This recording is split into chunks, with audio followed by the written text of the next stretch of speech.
chama Marilu Cabanhas. Bom dia, Marilu. Oi, Glauco, bom dia a todos e todas que acompanham aqui o nosso jornal Brasil Atual e vamos de CPI da Covid. Bom, uma lista de coronéis e outras patentes rechearam ontem o depoimento do representante comercial da Davat Medical Supply no Brasil, o Cristiano Carvalho, na CPI da Covid, né? Eles foram citados como participantes da negociação da compra das vacinas AstraZeneca e Janssen. A maioria atuou no próprio Ministério da Saúde. Vou fazer aqui, como os senadores Randolph Rodrigues e Simone Tebet, e vou listar aqui os nomes. Bom, vamos lá. Elcio Franco, coronel da reserva do Exército e ex-secretário executivo do Ministério da Saúde. Roberto Ferreira Dias, sargento reformado da Aeronáutica e ex-diretor de logística do Ministério da Saúde. Marcelo Blanco da Costa, tenente-coronel da reserva e ex-assessor do Departamento de Logística do Ministério da Saúde. Glaucio Otaviano Guerra, coronel reformado da Aeronáutica e, segundo Randolph Rodrigues, o vice-presidente da CPI, assessor do adido militar da Embaixada do Brasil nos Estados Unidos. Cleverson Boechat Tinoco Ponciano, coronel da reserva do Exército e coordenador-geral de planejamento do Ministério da Saúde. Até me perdi aqui. Olha só, o Cleverson, já falei. Agora o Marcelo Bento Pires, coronel da reserva do Exército e ex-coordenador do Plano Nacional de Operacionalização das Vacinas contra a Covid-19. O Guilherme Filho Odilon, apontado como coronel também pelo Randolph. E o Elson Bruno, coronel da reserva, presidente do Instituto Força Brasil. Bom, a gente listou aqui só para ter uma ideia da quantidade, né, de militares que estão envolvidos nessas negociações da vacina aqui no Brasil. Vamos conversar agora sobre esse assunto, vamos destrinchar um pouco com a Ana Penido, ela que é pesquisadora do Instituto Tricontinental de Pesquisa Social e do Grupo de Estudos em Defesa e Segurança Internacional da Unesp, professora do Programa de Pós-Graduação em Relações Internacionais Santiago Dantas, Unesp, Unicamp e PUC São Paulo. Ana Penido, seja bem-vinda, bom dia. Bom dia para vocês que estão aí nos escutando e para vocês aí no estúdio. Olha, muito obrigada, viu, por ter esperado aqui fazer essa abertura gigante com tantos nomes, né, de tantos coronéis. Ana, a Davat entrou em cena, né, na CPI depois que o policial militar, o Luiz Paulo Dominguete, que negociava a vacina pela Davat no Brasil, denunciou a Folha de São Paulo, né, que Roberto Dias tinha pedido $1 por dose da vacina para comprar 400 milhões da AstraZeneca. Agora, com o depoimento do Cristiano Carvalho, endossa a tese, na sua opinião, de que dois grupos disputavam a compra da vacina no Ministério da Saúde, o envolvimento de militares nessas negociações piora ainda mais a imagem das Forças Armadas? Bom, com relação à imagem das Forças Armadas, sem dúvida. Não só desde agora, mas o processo de comprometimento deles de uma parte deles com o governo traz efeitos colaterais para a própria instituição. Ainda que a instituição não delegue esse poder de representação, né? O coronel que vai para o Ministério da Saúde está ali em nome do Exército Brasileiro, mas pela forma como as instituições funcionam, então, por exemplo, um militar da ativa, como o ministro, né? O ex-ministro da Saúde, o general Pazuello, para um militar da ativa, ele tem que ter autorização do comando dele. Então, acaba acontecendo uma situação um pouco híbrida, em que os militares que vão para o governo, eles de fato se comprometem com o governo, né, participam das atividades, e aí as atividades de corrupção são uma delas, mas aí se eles estão comprometidos com o governo, se eles fazem e dá tudo certo alguma coisa, para eles fica o bônus e para o próprio presidente, mas se eles fazem alguma coisa errada, o ônus não vai ficar para eles individualmente, o ônus fica para a instituição, tanto que na sua apresentação, você não leu só os nomes dessas pessoas, né? Não eram cidadãos quaisquer que estavam envolvidos em corrupção. Você leu também a patente, a arma, de onde eles vêm. Então, nesse sentido, tem um prejuízo nítido e óbvio para a imagem das Forças Armadas. Embora uma parte dessa imagem é um pouco mítica, porque se imagina mesmo, né? Assim, que não, militares são incorruptíveis, ali dentro nada errado acontece. E, assim, são seres humanos numa instituição, são servidores públicos. Então, igual a gente pode encontrar furos e pessoas que são corruptas no Ministério da Saúde de carreira, lá na vigilância, na polícia, em qualquer outra, ali dentro das Forças Armadas, isso não é uma exceção também. É possível, sim, pessoas cometerem atos ilícitos contra a administração pública, mesmo sendo militares. Não tem um antagonismo nesse sentido, né? Pois é, o próprio ex-ministro da Saúde, Eduardo Pazuello, né, cometeu aí a irregularidade, né, de participar de uma manifestação, não é, que estava proibido, ele era da ativa, só que ele não foi punido, não é? Como é que você vê essa não punição do Pazuello? Ele não deveria ser punido exemplarmente? Quer dizer, as Forças Armadas não deveriam, justamente a Justiça Militar deveria punir exemplarmente alguém que comete um ato desse tipo, ou corrupção no Ministério da Saúde, por exemplo. Como é que você vê essa falta, né, de punição?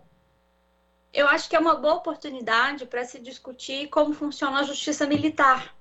Porque, assim, em teoria, se eles estão cometendo crimes, ocupando cargos civis, e crimes, é isso, contra a administração pública, o que levaria eles a serem punidos dentro da justiça militar? Por que eles são diferentes de outros civis que, eventualmente, tenham cometido erros? Como esse, né, de corrupção, por exemplo, se de fato cometeram, ainda está no processo de investigação. Então, eu acho que é uma boa oportunidade para pensar essa esfera, mas acho que isso é um... Guarda essa chavinha e depois a gente volta nela. Com relação especificamente à punição do Pazuello, para quem estuda a justiça militar, em geral, se aponta que as camadas de baixo das Forças Armadas, então os praças, por exemplo, são submetidos a uma disciplina muito rigorosa. Então, assim, a justiça militar costuma, de fato, punir exemplarmente a camada de baixo. A camada de cima, não necessariamente, assim, a experiência do Pazuello foi isso, ela gerou controvérsias. Eu não acho que ela seja consensual dentro das Forças Armadas, essa não punição. Acho que uma parte dos militares, de fato, discorda do que ele fez, de subir num carro de som, e discorda, porque, de fato, é o que está previsto no Estatuto Militar, assim, ele não poderia ter uma conduta desse tipo. Então, acho que é uma questão que gera controvérsias internamente, de toda maneira. Mas acho que uma dinâmica interessante para a gente pensar nesse sentido é como que, de fato, nós conseguimos participar, nós, os seres humanos normais, que não somos militares, participar mais desse processo de fiscalização das atividades que acontecem, sabe? Acho que pode ficar com uma provocação. Exatamente. Agora, falando ainda, né, da justiça militar e a justiça comum, o que você acha que poderia acontecer para a gente avançar nessa questão? A justiça militar, ela está ali, ela é bem fechada, a vida, né, dos militares, ao que parece que é uma vida separada da nossa, né, dos civis. A gente sente isso. Como é que é essa tradição, entre aspas, né, dentro das Forças Armadas? Bom, tem gente que fala, inclusive, que eles são uma nação dentro da nação. E aí, nesse sentido, dá para a gente comentar uma coisa que também tem relação com o Pazuello, mas com outras possíveis punições, porque tem duas ideias sobre militares que elas conflitam entre si. Na cabeça de um ser humano normal, da sociedade civil, as pessoas pensam assim, não, os militares representam a autoridade, eles expressam essa questão da responsabilidade, da autoridade, da seriedade. Então, uma parte dessas pessoas tem essa ideia exatamente que você expressou na sua fala, assim, essa ideia de que não, eles vão chamar para si a responsabilidade, vão falar assim, não, pode deixar que eu puno e eu vou mostrar e vou dar o exemplo. Então, essa é uma ideia.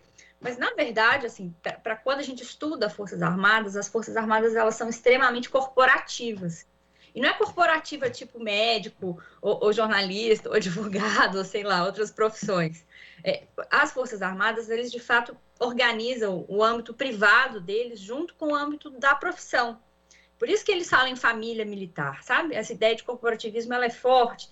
E aí, assim, de fato é uma nação dentro da nação em alguma medida, porque é isso, eles casam entre eles. Tem pesquisas, assim, numéricas, a gente poderia depois, se for preciso, a gente traz. Assim, uma parte considerável dos oficiais é filho de outros oficiais, então é uma profissão que você vai passando geração em geração, você frequenta o mesmo clube, você frequenta o mesmo hospital, você mora numa vila. Então, assim, o âmbito privado, pessoal da família e o âmbito do seu exercício profissional, eles vão se misturando. Isso gera um sentimento de coesão muito mais forte do que em qualquer outra profissão civil. Porque Porque numa profissão civil é isso, se o seu dia de trabalho for ruim, você vai para casa depois e vai encontrar seus amigos da igreja, do futebol, da lambada, sei lá, de qualquer outra coisa. No caso dos militares, não, eles vão continuar ali com aquele grupo estreito por 30 anos profissionais. Então, assim, a coesão é muito forte. E aí, quando as pessoas acham estranha essa reação, por exemplo, no Ministério da Defesa, ela tem a ver com essa ideia de que, olha, nós somos parte de um mesmo corpo. Quando alguém ataca qualquer pedacinho do meu corpo, então pode ser um dedo, um coronel, ou pode ser uma cabeça, né, um general, mas qualquer pedacinho que a gente ataca, eles entendem como atacando o corpo inteiro. Então, essa ideia de depuração que a gente espera, né? Essa ideia de não, vou punir exemplarmente quem comete delitos, ela não se aplica nesse caso por causa dessa coesão mesmo, né? Dessa ideia de que eles têm, que eles são o mesmo.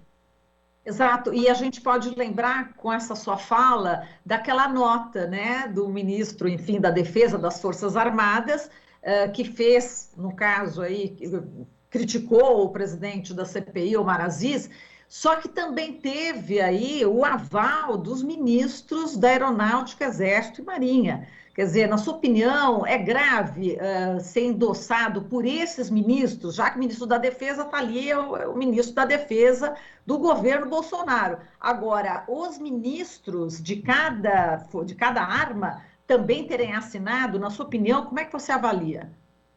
Eles não são ministros. Isso foi uma conquista difícil, inclusive, nossa, de transformar eles em comandantes, né? Subordinar os comandantes ao Ministério da Defesa. Eu começo por aí porque, de fato, essa é uma conquista que a gente tem perdido. Porque o processo de criação do Ministério da Defesa, a ideia era exatamente ter um civil na coordenação do Ministério da Defesa que fosse responsável por subordinar as 3 estruturas das Forças Armadas. Acho que quando eles assinam aquele documento é extremamente preocupante. É porque isso, do general Braga Neto, a gente espera que ele defenda o governo dele, né? Assim, a gente espera isso mesmo. Mas quando os 3 assinam, eles estão mostrando um grau de comprometimento institucional muito alto. E aí tem uma mudança de comportamento, que eu não sei se vocês se lembram, assim, mas tanto quando o general Pujol, e mesmo a nota de quando o general Fernando sai do Ministério da Defesa, eles sempre tentavam fortalecer a ideia de que havia uma independência institucional. Então, isso significa o quê? Em toda a cartinha deles, ou manifestação pública, eles falavam assim, nós somos instituições de Estado, não somos instituições de governo. Eles sempre falavam isso, nessa ideia mesmo de tentar separar um pouco os 2 muros, que a gente sabe que não é verdadeira, porque com 7 mil militares no governo não tem muro que aguente, né? Mas na narrativa existia essa vontade de separar as 2 coisas. Por isso que eu, inclusive, falava do partido militar, que é um híbrido, assim, porque uma coisa é a gente falar de militares no governo. Militares é como se fosse um CPF, né? Eu vou lá com o meu CPF e vou para o governo, igual qualquer outra base política. E outra coisa é a gente falar da instituição. A instituição é o CNPJ, assim, é aquela coisa assim, é o que aconteceu em 64, por exemplo. Foi a instituição que definiu como que funcionava, quem que ia, quem que não ia nas suas instâncias. Quando os comandantes assinam aquela nota, a discussão sobre partido perde força e surge uma discussão sobre a instituição. Porque foi isso, foi o CNPJ que assinou a nota. E a dimensão do CPF a gente nem discute. Então, eu acho extremamente preocupante. Um monte de notas surgiram nesse sentido. Então, por outro lado, fiquei muito contente com a reação que eu vi, desde de todo tipo de natureza de organização da sociedade civil. Eu acompanho as associações científicas, né? Então, teve nota da SBPC, da Sociedade de Progresso para a Ciência, teve da Associação Brasileira de Estudos de Defesa, então, das associações acadêmicas todas se pronunciando nesse sentido, né? De que esse tipo de ameaça não tem o menor cabimento dentro de um sistema democrático. Além disso, no nosso caso, isso mostra um processo de comprometimento das Forças Armadas. Aí, acho que eles, não sei qual autor, mas usou essa expressão, eu falei bem isso. Fica parecendo que é o Exército, é B, a sigla, né? É B que a gente fala toda hora, e eles também. Fica parecendo o Exército do Bolsonaro, e não mais o Exército brasileiro. Então, isso, nesse sentido, é extremamente preocupante. É incrível, né? Eles estão muito confortáveis, obviamente, no governo Bolsonaro, né? Tanto é que aumentaram, né? O governo aumentou o salário, né, dos ministros militares em até quase 70%. Quer dizer, como é que pode ter um aumento desse porte, enfim, dessa categoria, dessa casta, né? E sendo que a gente vive em plena pandemia, né? Faltando recursos, os profissionais da saúde exauridos, sem reajuste. Como é que você viu também esse fato, né, desse aumento salarial? Assim, eu acho que só para justiça seja feita, os militares podem estar ganhando individualmente, mas a instituição vem sofrendo danos de imagem forte. As Forças Armadas, assim, a esquerda pode gostar ou não, tanto faz, mas o fato é que elas gozavam de aprovação pública de quase 90%. As pessoas, de fato, confiavam nessa instituição. Com 2 anos de governo, as últimas pesquisas estavam apontando em torno de 50%. Imagina, em 2 anos de governo, você perder 40% de aprovação da população à sua instituição. Então, eu faço esse parêntese, porque se os militares podem estar ganhando individualmente, lá no. Eu acho isso muito motivados por esse partido militar, mas a instituição sofre muito com esse processo de comprometimento. Então, queria fazer essa mediação. Com relação ao que eles estão ganhando, assim, bom, outra justiça seja feita. O Bolsonaro não fez promessas eleitorais para essa turma, não. Ele faz entregas. São entregas muito concretas que ele tem feito para os militares que vêm das Forças Armadas. Não é quem vem da segurança, então as polícias, por exemplo, não é na mesma proporção. O aumento salarial talvez seja o mais explícito, né? Assim, aquele que a gente se sente mais incomodado. Mas ele faz todo tipo de entrega, assim, muda até a regra de transição, por exemplo, da reforma da Previdência, deles e nossa. A regra de transição da reforma da Previdência é diferente. Então, estou dando esse exemplo, porque isso é muito no detalhe que ele vai proporcionando isso. Nesse sentido, assim, acho que talvez uma coisa que a gente vai ter que se colocar em discussão mesmo, enquanto povo, eu até fiz um texto, assim, no sentido, assim, de privilégios e desvantagens da carreira militar em tempos de paz, porque eles construíram isso tudo no processo de discussão da Constituinte de 88.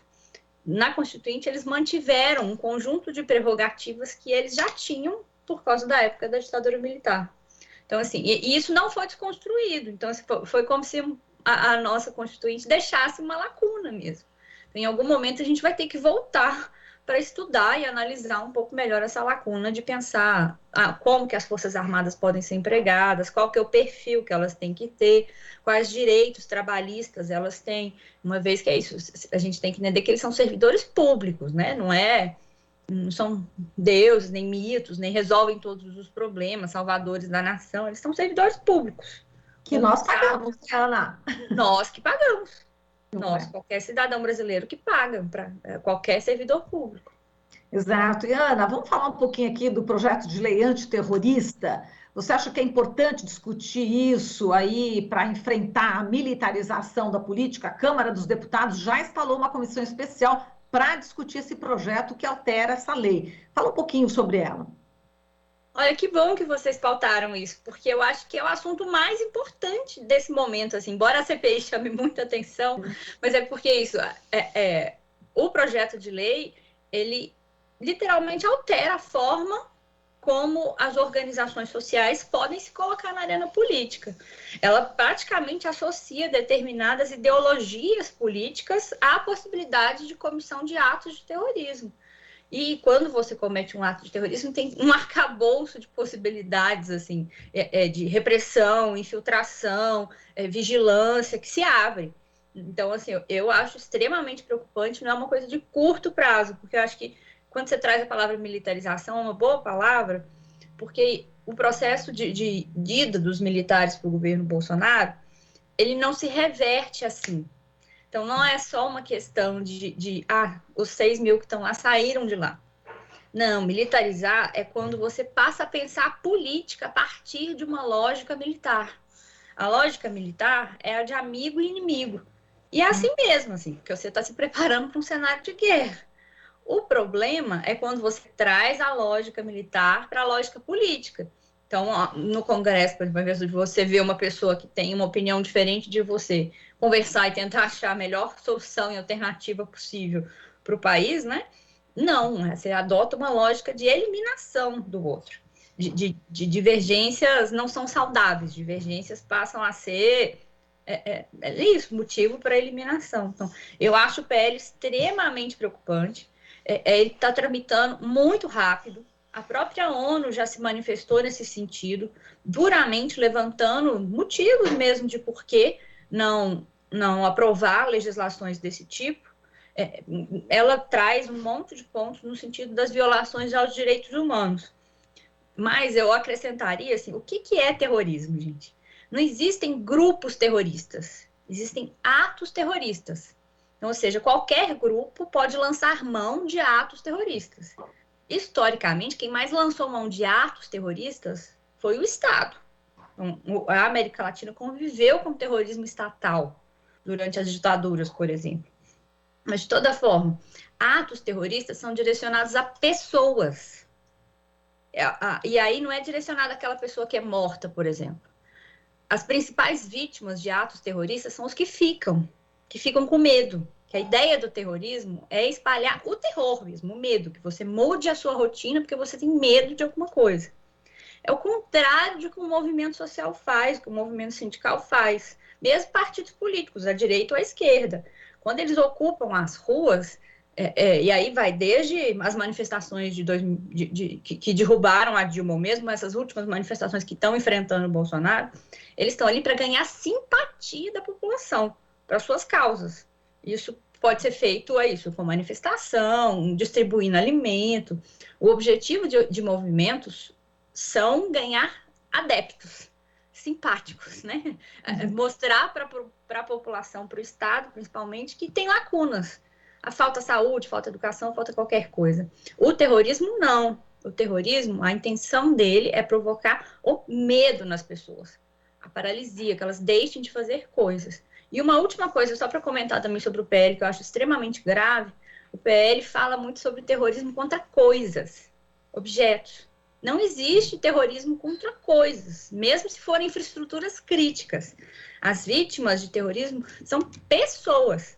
Então, quando você coloca a possibilidade de terrorismo contra coisas, a gente tem crimes que são...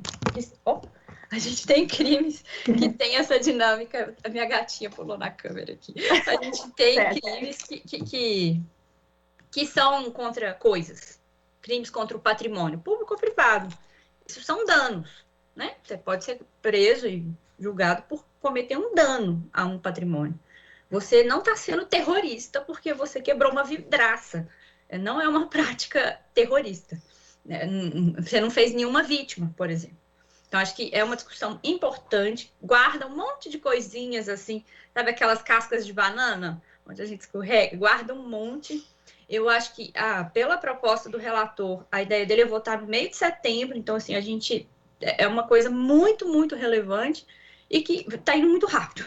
Então, eu acho que bom que trouxe isso para a pauta e acho que a gente vai ter que pautar isso constantemente até lá. Perfeito. Ana, eu não fiz nem metade das perguntas que eu queria para você. A gente precisa voltar novamente, você precisa voltar de novo aqui para a gente continuar essa conversa. Nosso tempo aqui já está esgotado, mas foi excelente. Muito obrigada aqui pela sua participação, Ana. Você volta aqui com a gente para a gente discutir mais ainda sobre a questão militar no Brasil, enfim, tudo. Ficou aquela janelinha, né? Justiça militar, justiça comum, a gente precisa aprofundar um pouco tudo isso, tudo bem? Claro, a gente combina outros dias e a gente dá bom dia para todo mundo aí em São Paulo também. Tá certo, muito obrigada, querida. Um forte abraço e até a próxima. Vocês também. Até mais, tchau, tchau. Falamos aqui com a Ana Penido, pesquisadora do Instituto Tricontinental de Pesquisa Social e do Grupo de Estudos em Defesa de Segurança Internacional da Unesp, professora do Programa de Pós-Graduação em Relações Internacionais Santiago Dantas, Unesp, Unicamp e PUC São Paulo. Você está ouvindo Jornal Brasil Atual. As notícias que os outros não dão.